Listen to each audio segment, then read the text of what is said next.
Hello guys, आप लोगों का हमारे YouTube channel MP classes bye विजय सर में स्वागत है। जैसा कि आप सब लोग जानते हो, मैं विजय सर आपका। आइए हम लोग आज त्रिकोणमिति से संबंधित कुछ सवालों को देखते हैं और देखते हैं कि उसका हल क्या होता है, कैसे हल किया जाता है। वीडियो को हमारे लाइक कीजिए, शेयर कीजिए, कमेंट कीजिए। यदि आप हमारे चैनल पर नए हैं तो हमारे चैनल को सब्सक्राइब करना ना भूलें। आइए स्टार्ट करते हैं त्रिकोणमिति के सवालों को। देखेंगे कि कैसे क्या होता है। देखिए, एक बात जान लीजिएगा, जैसे कोयले की खान होती है, उसमें अगर जब आप जाते हो तो चारों तरफ आपको क्या दिखाई देता है? कोयला दिखाई देता है, दिखाई देता है। इसी प्रकार से जब आप त्रिकोणमिति को लगाते हो, ट्रिग्नोमेट्री को जब लगाते हो, तो उसमें चारों तरफ आपको सूत्र नजर आने चाहिए। आपके दिमाग में हर सूत्र भरा होना चाहिए। जब तक हम सूत्र का ज्ञान हमको नहीं रहेगा, तब तक हम क्वेश्चंस को नहीं हल कर पाएंगे। बिल्कुल एकदम एक्यूरेट में बात आपसे करता हूं। Without formula you can not solve the any questions of trigonometry. ये क्लियर आप जानिएगा। बहुत से बच्चे हमसे कहते हैं कि सर बड़ा सीरियस होकर पढ़ाते हैं, क्या करें? बात ही कुछ ऐसी रहती है। मैथमेटिक्स एक ऐसा विषय होता है जिसमें हंसी मजाक नहीं चल सकती है।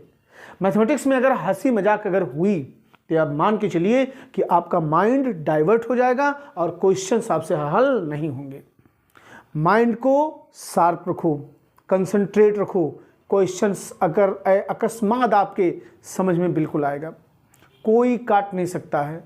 लेकिन जब आपका माइंड डिस्टर्ब रहेगा तब आप सवाल नहीं लगा सकते हो, बिल्कुल नहीं लगा सकते हो। आइए देखते हैं इसी बात को आगे बढ़ाते हुए। एक वीडियो एक क्वेश्चन हमारे पास में है, इसका मैं वीडियो बनाने जा रहा हूं। आप लोग देखिएगा कि कैसे ये हल होता है।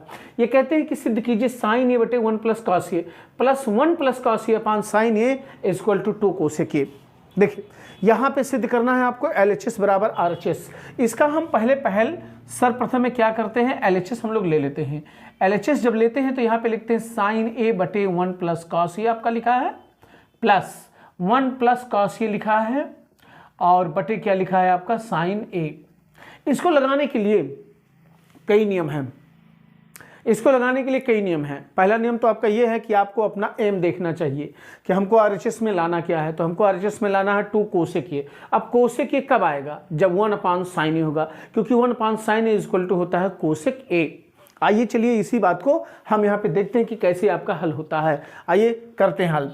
इसके लिए हम लोग क्या काम करेंगे? मेरे पास में कई तरीके हैं। एक तरीका मैं अपना रहा हूँ, एक तरीका वो मैं ये अपना रहा हूँ कि मैं इसको क्रॉस मल्टीपल कर देता हूँ। क्रॉस मल्टीपल करके मैं पहला नियम आपको बता रहा हूँ। ये देखिएगा, इसमें जब हम गुणा जब करते हैं तो क्या देता है ये आपको साइन स्क्वायर ए, प्लस इसका गुणा इसमें मारना है।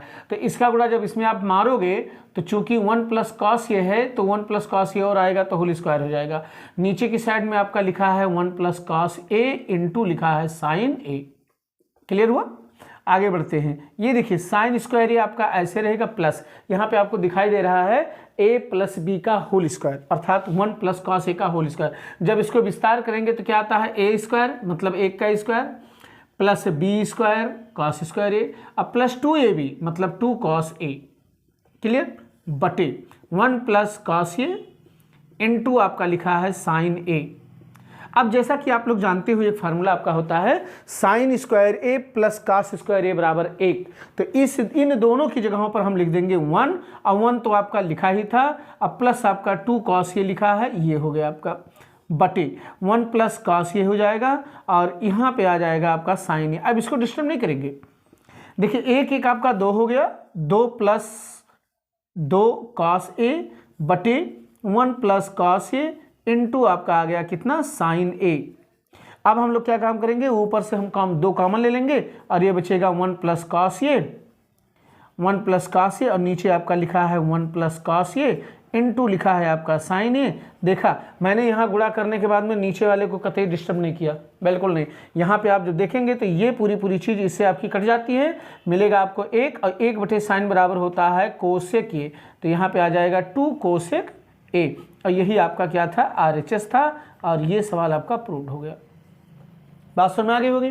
ये था आपका ट्रिग्नोमेट्री का एक बेहतरीन क्वेश्चन, जो कि कम से कम 4 नंबर का क्वेश्चन है, पूछा जाता है, कई बार पूछा गया। It is very very important for your examination. आप इसे नोट कर लीजिए, समझ लीजिए। अगला क्वेश्चन और बता रहे हैं, ट्रिग्नोमेट्री से संबंधित ही, इसे नोट कर लीजिए।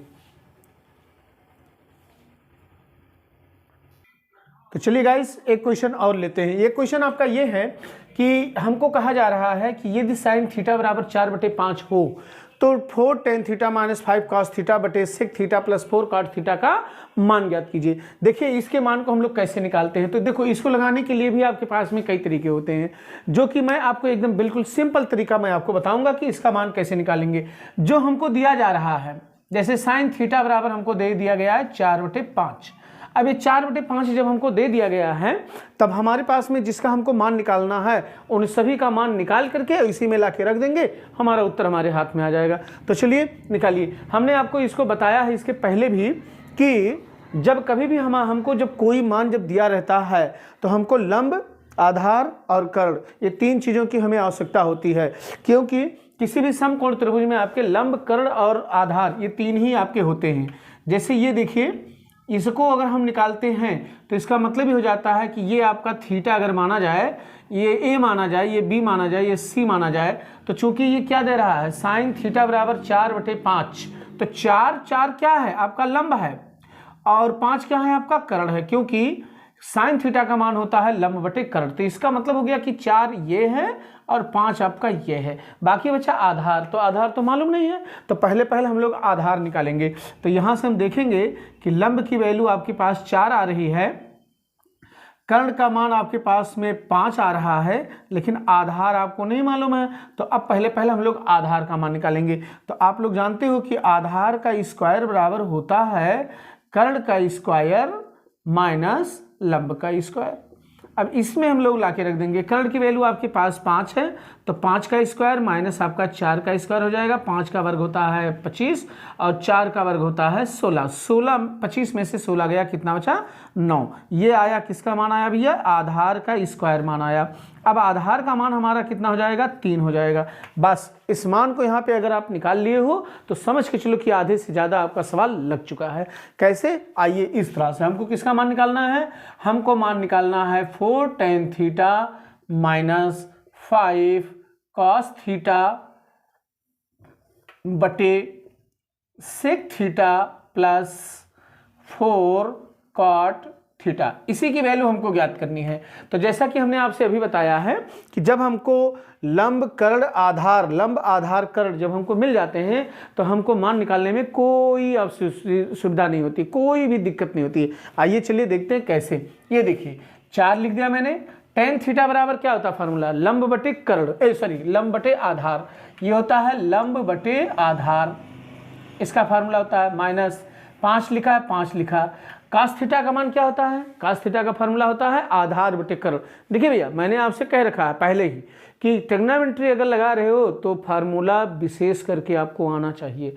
आप फार्मूले के बिना नहीं बढ़ सकते हो, नहीं बढ़ सकते हो। देख रहे हो आप, कदम कदम पे आपके फार्मूले लग रहे हैं। आइए देखते हैं फिर से। कास थीटा का मान क्या होता है, आधार बटे कर्ण। तो यहाँ पे लिखेंगे हम लोग आधार बटे कर्ण बटे सेक थीटा बराबर क्या आता है, इसी का उल्टा होता है, अर्थात कर्ण बटे आधार, कर्ण बटे आधार। फिर प्लस 4 लिखा है, 4 लिखा है। कॉट थीटा होता है tan थीटा का उल्टा, मतलब आधार बटे लंब। ये हो जाएगा आधार बटे लंब। बस अब आपको लंब, आधार, कर्ण यहाँ मालूम है, सब मान को रखो, आंसर अपने आप आ जाएगा, कोई दिक्कत वाली बात है ही नहीं। तो यहाँ पे लिखेंगे 4 इंटू लंब, लंब की वैल्यू कितनी है 4 अपान आधार, आधार का मान क्या आया है 3 माइनस 5 इंटू आधार, आधार कितना आया है 3, कर्ण कितना आया है 5, फिर बटे लगाएंगे यहाँ पर, और कर्ण कितना आया है 5 आया, आधार कितना आया है 3 आया, लिख देंगे प्लस 4, आधार कितना आया है आपका, आधार अभी भी आपका आया है 3, और बटे लंब कितना आया है आपका 4। बस यही आपका हो गया। फिर से एक बार अगर आप देखना चाहते हैं तो एक बार फिर से आप इसे देख सकते हैं। देखिए tan थीटा का मान हो गया लंब बटे आधार, कॉस थीटा का मान हो गया आधार बटे कर्ण, सेक थीटा का मान हो गया कर्ण बटे आधार, और कॉट थीटा का मान हो गया आधार बटे लंब। अब लंब की वैल्यू कितनी है आपके पास में 4 है, तो 4 लिख दिया। आधार का मान कितना आया 3 आया है, फिर 5 गुणे आधार 3, कर्ण कितना आया 5 आया, फिर 5 बटे 3 हो गया, फिर 4 हो गया, आधार कितना आया 3 आया, लंब कितना आया है 4 आया, हो गया। अब इसी को सिंप्लीफाई करना है, कर लीजिए, बड़ा ही आसान होता है। देखिए 4 चुके आपका 16 हो गया बटे 3, और ये चाहो तो आप 5 5 यहाँ से काट सकते हो, ना चाहो तो कोई बात नहीं है, आप काट दो तो ज़्यादा बेटर है। तो ये -3 आपका हो जाएगा बटे, यहाँ पे क्या लिखा है 5 बटे 3 लिखा है, और यहाँ पे चाहो तो 4 4 को आप काट सकते हो, +3 लिख सकते हो। अब क्या हो जाएगा, इसका गुणा इसमें मारेंगे हम लोग, 16 - 9 बटे क्या लिखेंगे 3, और वही काम यहाँ भी करेंगे, +5 + 3 त्रिका 9 बटे 3, ये 3 3 आपका कट जाएगा, और 16 में से 9 गया कितना बचा 7, और यहाँ पे 9 और 5 जुड़ गया कितना हो गया 14। 14 को हम क्या करेंगे काट देंगे 7 से, तो कितना मान आ गया 1/2, 1/2 आपका इसका आंसर हो जाएगा। किसका मान हो जाएगा 4 tan theta -5 cos theta upon sec theta +4 cot theta. ये वैल्यू आपकी आ गई, कितना आया 1/2 आया। यह भी एग्जाम में आपका पूछा गया क्वेश्चन है, जो कि 4 नंबर में पूछा गया क्वेश्चन है। ऐसे सवाल को आप लोग बेहतरीन तरीके से, अच्छे तरीके से याद कर लीजिए, एग्जाम में बहुत से आते हैं। ओके, आप इसको नोट कर सकते हैं।